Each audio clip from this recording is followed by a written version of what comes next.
So one of the biggest things that differentiates some differential equations from others is whether or not they are linear. So a differential equation is called linear if it can be written in the following form.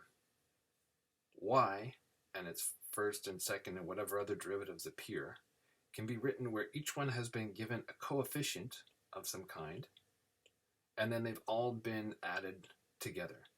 This is called a linear combination of y and y prime and y double prime and so on. Linear combination just means exactly what I said.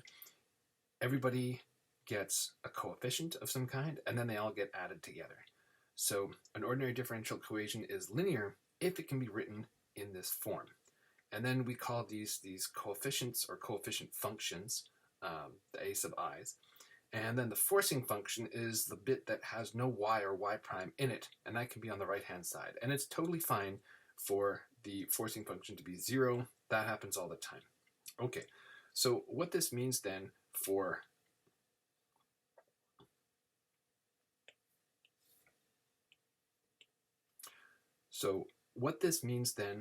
a second-order differential equation is that the equation can be written in the following form where there are no y's or y primes, etc. in any of these blue boxes here. So it just looks like this.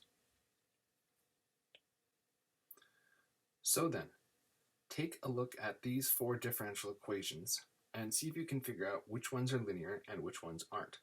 Maybe pause the video for a moment and take a look. Okay, so let's go through these one by one and see whether or not they are linear. Well, the first one is not linear because there's this sign being applied to the dependent variable, or actually its first derivative. And because of that, this guy is definitely not linear. There's going to be no way to write it in the required form. For the second one, we can write it in the required form just by moving this, this term on the right here over to the other side by subtracting it. So it's okay also to notice that the second prime term comes with a coefficient of 0. That's totally legitimate. So we have 4x squared y prime minus 2 over 1 plus x squared times y equals f is equal to 0. Okay, so that's linear, no problem. Let me get it out of the way a little bit here. Move it back to the side. What about the next one? The third one is not going to be linear because of this term right here. Y squared, that's not okay. You can't have a power of y or y prime or y double prime, etc. appearing in your equation. So this one is not linear.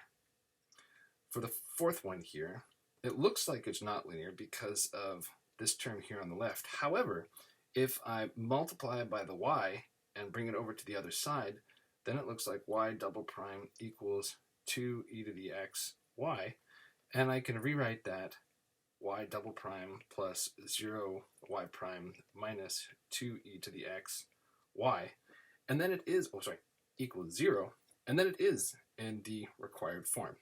So this would be an example of a linear differential equation. So again, the thing that makes it work is that it has this form right here. And maybe the easiest thing then to say is what's not allowed. So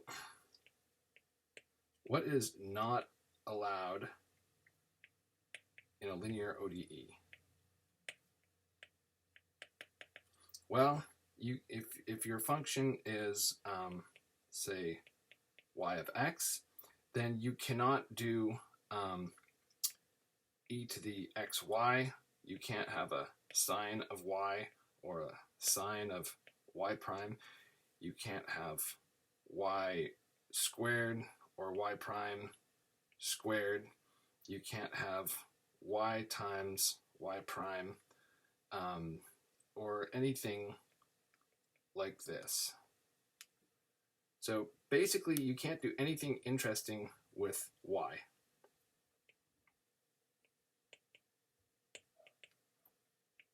However, it's totally fine to apply any function to x and multiply that against y, or y prime, etc. Just as long as it has this form, or can be written in this form when you're done.